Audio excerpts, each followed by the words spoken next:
Hello and welcome. I'm Maria Ressa. Welcome to Rappler Talk. Today we are speaking with somebody who has vast experience with Cambridge Analytica. Brittany Kaiser also wrote a great book you should pick up. Brittany, thanks for joining us. Brittany, it's really good to see you. Tell me, you've written a book. I loved reading your book.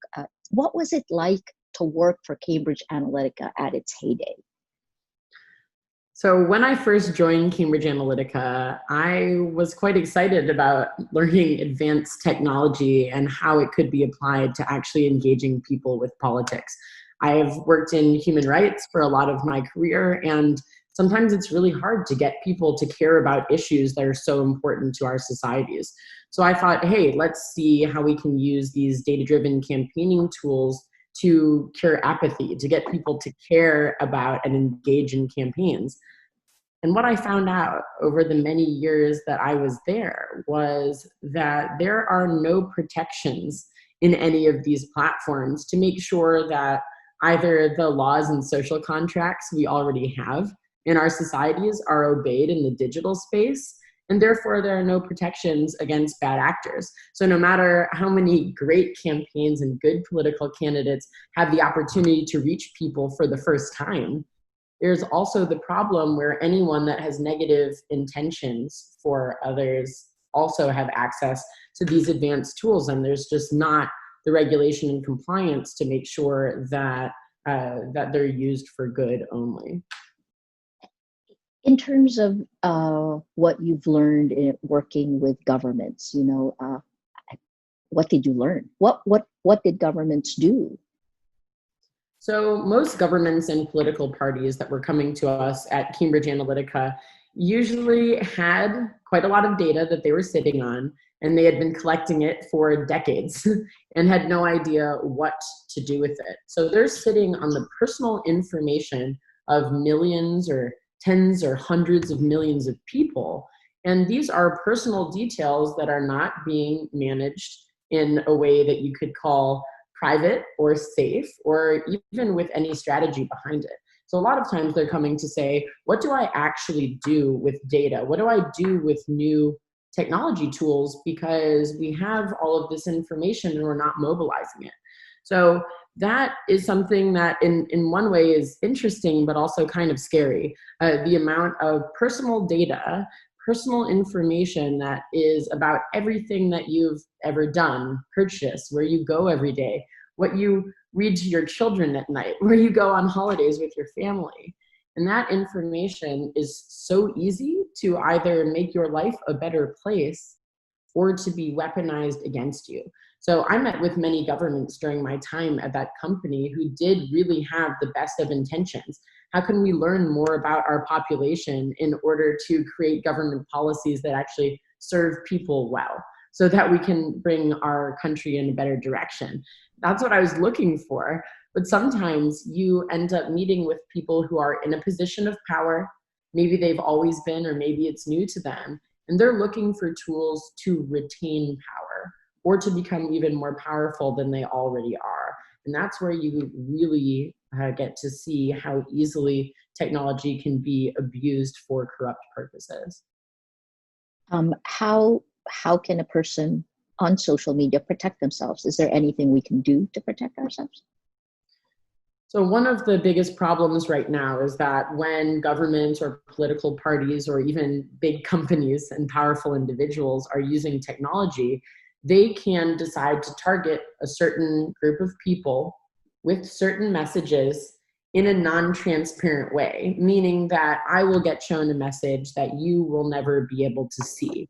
And so we are all being given completely different digital realities, which means we could have a completely different idea of what the news actually is, what's going on in the world around us.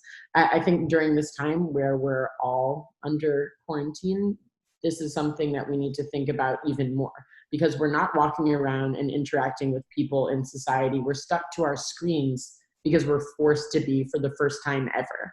So if I have a different reality than you, how can we ever agree on something? How can we develop an equitable social policy for a country when we have no idea what the actual reality is? So distortion of people's day-to-day lives and the information that we receive, I think, is one of the biggest problems. Fake news and disinformation is on the exponential rise ever since coronavirus has kept all of us at home. And it's been even more difficult to protect ourselves because we are creating exponentially more data than we ever have before.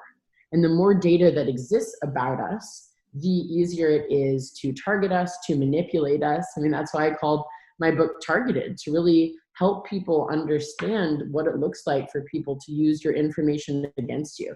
You know, I don't want to be all gloom and doom. What I do usually on a daily basis is train people in digital literacy. So what I instill in people is an understanding of what your data rights should be. What are basic cybersecurity protocols so you can protect yourself and your data and keep it private if you'd like, or share it in a safe way.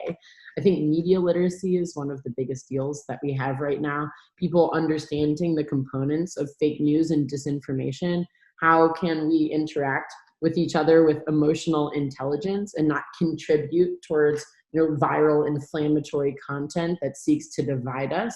These are all concepts that we unfortunately are not yet being taught in schools. It only started getting taught last year, a curriculum called DQ for digital intelligence quotient. And right now, more than ever, I think teaching digital literacy is the biggest opportunity for us to be able to protect ourselves at home as individuals. So one of the things, there's so many things to unpack in what you've said, but I'm going to first take you to the Philippines and then ask you more details about the design itself, because literacy can go so far if the design is meant to manipulate you. In the Philippines, we at Rappler have done a lot of work showing how social media has been weaponized, that our government is actually literally manipulating us. What do you know? What has Cambridge Analytica done in the Philippines, countries like the Philippines, where our protections are non-existent, where regulatory laws are non-existent, or if they exist, they're turned against journalists? I was convicted of cyber libel June 15th. So where democracy is being cut down. Tell me about the impact on countries like ours, and then zoom in on the Philippines. Of course. So I think one of the most important things to understand about the ways that these tools are weaponized by governments is that if you have enough data, you can achieve whatever goals you are trying to get to, because you can have a different communication strategy for every single person in your country, and you can know enough about them that you can persuade certain people that you're an individual principle on one topic, and then you can drive the whole other part of your society to believe you stand for something else altogether. And that's the scariest part, I would say, that we're not conscious consumers of digital content. Not everyone's realizing that we all have separate realities, and that what we're being shown is only being shown to us because the data scientists or the artificial intelligence and machine learning that's being used to understand our data helps strategists or advertising platforms to only show us things that are going to get us excited or angry or engaged. Either way, whether we're happy or we're sad, it's something that is being fed to us because it's going to resonate. So what this means is governments can decide to create a positive impact, cure political apathy, for example, and sign up more young people and first-time voters than ever before.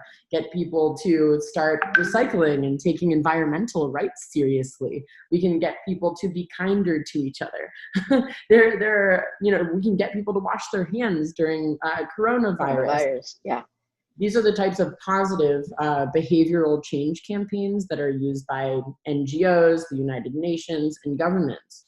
But then think about if there is somebody in power that would benefit from society being divided, from groups within a country fighting against each other, from completely removing some of the positive policies of a former administration so that there's more executive control and less individual rights for citizens.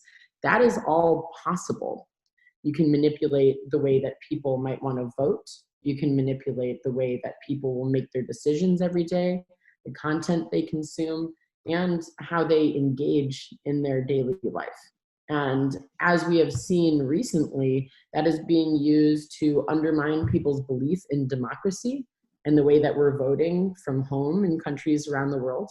That can be used for voter suppression campaigns to make specific groups of people afraid to vote or think that their vote doesn't matter, or that perhaps absentee ballots or digital voting is illegitimate. This can be used to incite violence. For instance, in 2016, when we saw that foreign groups were paying for Black Lives Matter and Blue Lives Matter protests to be organized in the same spot. These are recurring examples that we're seeing again in 2020. So we've still not learned our lessons. We have not legislated and regulated properly, and therefore time and time and again, we're going to see this unless we build up a wave of momentum to make a real change. What did you learn about the Philippines? What I learned about what went on in the Philippines was that when I joined the company, Cambridge Analytica, in 2014, that we had already worked in the Philippines. That there was a national campaign where my former company had gone in and undertaken national research to figure out what was the type of persona that would resonate best with voters. And although the person that was running was seen as an honorable and reliable and faithful leader, instead, what the people wanted was someone that was more hardlined, someone that cared a lot more about reform of criminal prosecution specifically and dealing with crime. So therefore, the complete image of not just the individual, but the party as well was retrofitted to what the data told the campaign managers. So when the data says that this is what the people want, regardless of what the belief of the politician is or of the party itself, all of a sudden the policies and the images change. So that is not always a bad thing, but if the data says that people are going to engage with someone that is more hardline and that is going to roll back on promises they've already made, it's quite disingenuous and also dangerous in many cases. Is that President Duterte? I believe that it could be. So I don't have full confirmation of that, but I do know that there were ongoing communications between Cambridge Analytica and partners in the Philippines. I, in fact, was given multiple inquiries from partners that were based all over the country for different political campaigns and also for a particular family's rebranding campaign to change their public image. So I really think that not just should we be looking further into what was done, but also what is being done now with a lot of the project proposals and strategies that we gave to some of the most important political consultants in the Philippines. Cambridge Analytica had partners in the Philippines, developed multiple campaign strategies, plans, and communications that were probably used. If they weren't, I'd be very shocked. Cambridge Analytica was used to developing partnerships where whether or not we ended up making money in that country, our partners would use the intelligence and strategies, regardless of whether or not the money came back to America or the UK at any point. I think it's incredibly important to recognize that a lot of time and money went into receiving data samples from the Philippines, developing strategies off the back of that, costing and budgeting a lot of different campaigns, as well as looking at what on-the-ground teams and implementation would look like. So regardless of who carried it out, the work and the strategizing and the research was done. For more than 5 years now, the Philippines, according to Hootsuite and We Are Social, that we spend the most time on social media globally. It's been 5 years at least that we've been number one, and also the most time on the internet. Facebook has called us ground zero for disinformation. I mean, in the Cambridge Analytica scandal, the Philippines had the second most number of compromised accounts. I, you know, what, how did all of this fit into what you guys were doing? I mean, second most compromised in terms of Facebook after the United States, right? What I've known about the Philippines is that this is a testing ground for digital products for American companies. Back to Yahoo days. What do you know about us in that context? Well, what I found out through my work developing campaign proposals for the Philippines while I was at Cambridge Analytica was that you guys have some of the most complex data infrastructure of any other country outside of the United States. So just like how we were able to develop hundreds or thousands of strategies for every campaign in the US, there was enough data available on people in the Philippines in order to create a very similar type of micro-targeting strategy. And micro-targeting is what allowed all of Cambridge Analytica's former clients in the US to target all the way down to the individual. So if I have a message specifically for Maria, you are going to see something that is totally different from me. And I can make sure that if you are someone I'm targeting to register to vote or to convince you to no longer believe in politics, that I would have enough information about you to do that. And you know, I know you would, because the entire registered voters list of our Commission on Elections was actually pushed out online shortly before the 2016 elections. You have our addresses. I mean, the world, the black, the black net. You also mentioned a potential client. So Rappler has done series on the historical revisionism that is being pushed out on social media by the Marcos family. Ferdinand Marcos, a dictator, he declared martial law in 1972, and he was in power for 21 years. His son, Bongbong Marcos, ran for vice president in the 2016 elections. And we have chronicled how they have shifted and convinced people that the Marcoses are really, really good people. I mean, have you seen, you said you saw things going through historical revisionism at this scale. We have a lot of reports on this. What can you say about that? So we had a request straight from Bongbong Marcos to do family rebranding. This was brought in through internal staff at Cambridge Analytica and was debated. There were some people that didn't want to touch it, and there were others, like our CEO, Alexander Nix, that saw it as a massive financial opportunity and asked us to write the proposal anyway. So as you call it, historical revisionism, that's exactly what it is, but it's done in a data-driven and scientific way. So you undertake just enough research to figure out what people believe about a certain family, individual, politician, and then you figure out what could convince them to feel otherwise. And you run tests until you actually start to see people's opinions and attitudes changing. And that's done for traditional politics, not just rebranding, of course, but in a particular instance where the history of a family and an individual is important for the public to know, then this type of work is extremely dangerous. Alexander Nix, the former president of Cambridge Analytica, your boss, actually came to the Philippines shortly before the 2016 presidential elections. What did he do here?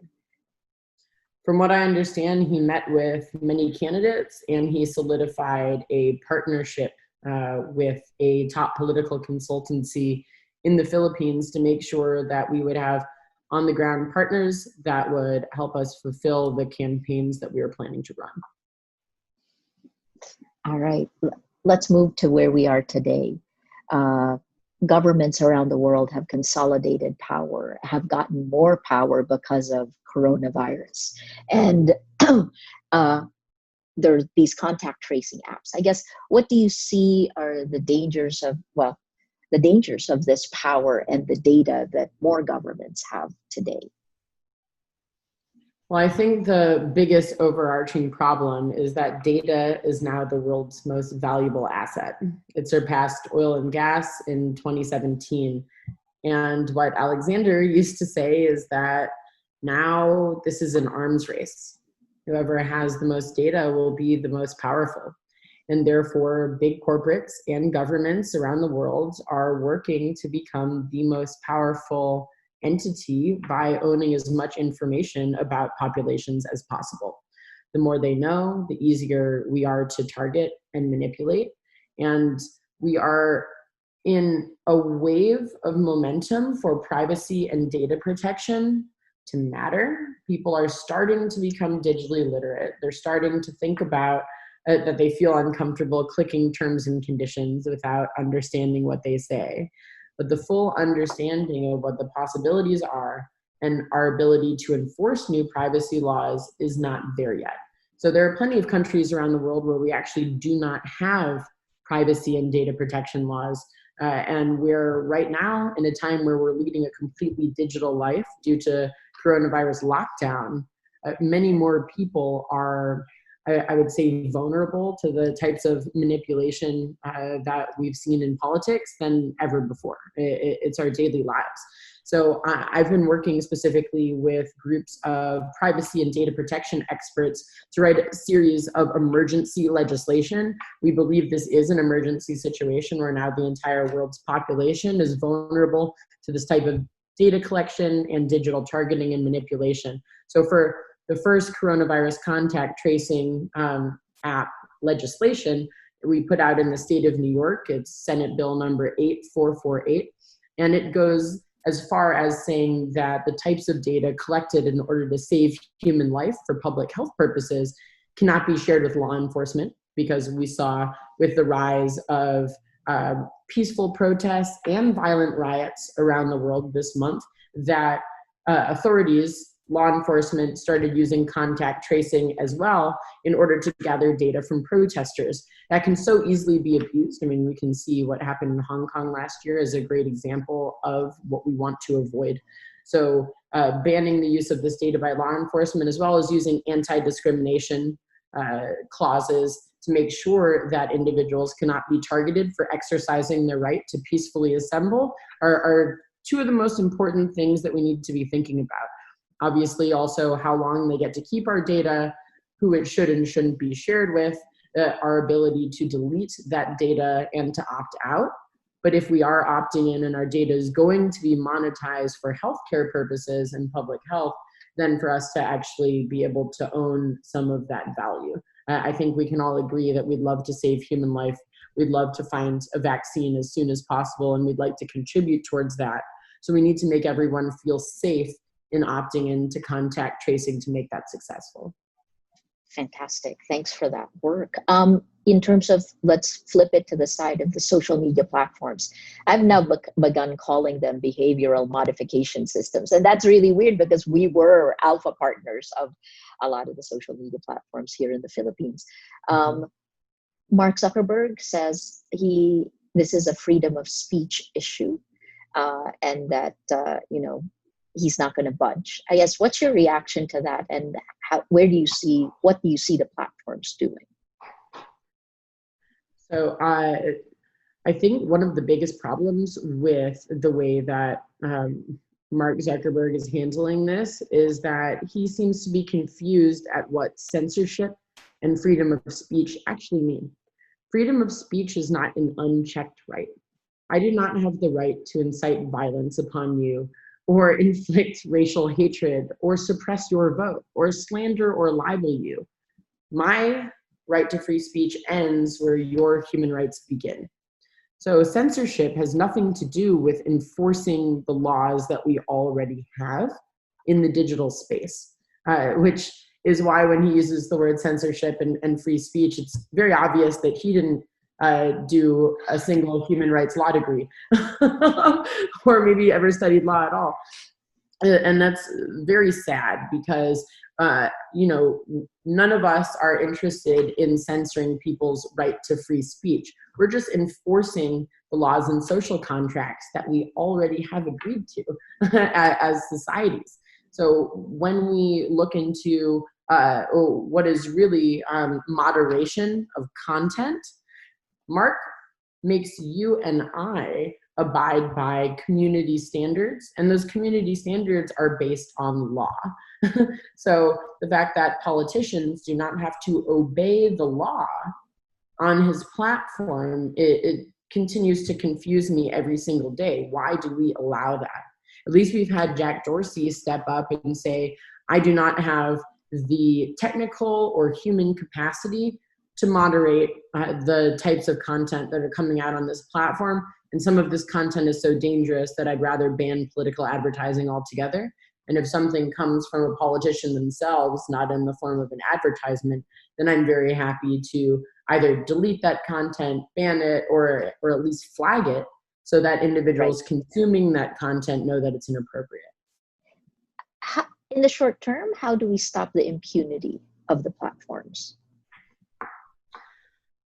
There's a few different solutions for that. And one of the biggest components of the type of advocacy work that I do on the data protection side is to make abuse of our data and personal information and the breaking of our laws in the digital space, instead of just having that as a civil penalty, where you get a fine that companies usually bake into their budget already, that instead we would have criminal liability for this type of behavior. I really think that's the only way we're going to see true accountability from executives. For instance, last April, I believe it was Senator Elizabeth Warren who introduced a bill to Congress called the Executive Accountability Act, Corporate Executive Accountability Act. And that is the first time where we've ever proposed that the people who are in charge of these platforms and profiting the most off these platforms actually have to obey the law and comply with the agreements that we've all made before we join. Fantastic. One of the things I liked about reading your book was how we saw you grapple with really, really big issues like good and evil, and you went through all of it. Like you said, you knew human rights. You were actually a Democrat before all of this. I mean, what was the personal journey that you went through to come out where you are today? So I feel like my personal journey was one of being overly enthusiastic, and some people might say naive, because I'm an eternal optimist. And my goals were specifically to learn how I could use new types of cutting edge technology tools to measure the impact of my campaigning. Having worked in human rights advocacy and for nonprofits and charities for so many years, it's very difficult to actually show that all of your hard work is creating the positive social impact that you intend. So the more that you can run data-driven campaigns, the more that you can show that you're actually helping people and that your communications and everything you're working on are having the intended effect. So once I got to that company and I started learning these tools, I saw that the amount of data that exists about us is really exponential. And there are no checks and balances to access that data. Anyone, anywhere in the world, no matter where they are from, has the ability to purchase that data or even get it for free if you're savvy on the dark web, and then use that data for whatever purposes they deem to be fit. And we have no transparency into who they are, where they're keeping our data, who they're sharing it with, what they're using it for. And they might be making billions or trillions of dollars out of our personal information, and we see literally none of that value. So it was kind of shocking to me for the back end to be lifted off the hood, so to say, and to realize what I like to call it a kleptocratic machine that the data industry had become. Take as much from people as possible and consolidate that value for those that are the highest bidders. And that scared me just enough to leave the company and later become a whistleblower when I realized that there was an opportunity to bring awareness and actually have an impact on what the future of technology could and should look like. This is my last question. In the Philippines, what we've seen is uh, the political drive to consolidate power, to manipulate people. And we've written a lot about the disinformation networks that are connected to the government. At the same time, the manpower for that come from freelancing advertising people, right? In fact, the guy who ran the social media campaign of President Duterte when he was Mayor Duterte was the former CEO of Omnicom. And he is the only private person that's been named by Facebook in any of the takedowns. Somebody I actually worked with when I was still with ABS-CBN, the largest network for a short period of time. So advertising, the chief architects of these networked, it was called, a study called it Networked Disinformation. And then the people who were carrying it out are freelancing advertisers, right? People who work in the advertising industry. So there was this conflation of economics and political power, manipulation of power. In a country that consumes, that lives on social media, where Facebook is our internet, and where checks and balances don't exist. In fact, the law has been weaponized against journalists. I guess your last thoughts, because you've seen the big picture. Here's where we are today. Any advice for people like me, for users on social media? Facebook is so integral to us because of 10 to 12 million overseas Filipino workers. We're connected to the rest of the world because of this free platform. So my most important piece of advice to everybody is to start to take your data and your privacy very seriously. You know, read terms and conditions of one of the apps that you use every day and think to yourself if you're actually comfortable giving away that amount of information. Look in your privacy settings and see if there's anything that you can update that will make you feel more comfortable. Perhaps start using privacy-enabled platforms like Signal or Wicker instead of WhatsApp or Facebook Messenger. And really start to think that your data is the human value that you produce every day, the most valuable asset class in the world, where you are the producer of that. Data has the opportunity to become the great equalizer, where all of us can secure the human value we create every day, which is worth definitely enough for everyone to at least feed themselves and their family. Mark Zuckerberg might tell us it's only worth $17 a quarter, but 2 billion people live on less than $2 a day. And even if it was only worth $17, that could change billions of lives around the world. Now think about the rest of the information that is out there that we didn't produce in the Facebook platform. It's really exponential value that we're creating. So we need to take it seriously. Talk to your legislators and say that you care about your privacy. Start using more ethical technology and bring awareness to your friends, to your family. Please read my book, Targeted. Please watch The Great Hack. Please read more of Maria's work because it helps expose a lot of the biggest problems that we have in technology. And it's only by educating ourselves that we can build a more ethical future together. Fantastic. Thank you. Great advice. Thanks so much, Brittany. Thanks for talking to us. Absolutely. Well, thank you so much, Brittany Kaiser, author, former Cambridge Analytica employee, now turned whistleblower. Thanks so much.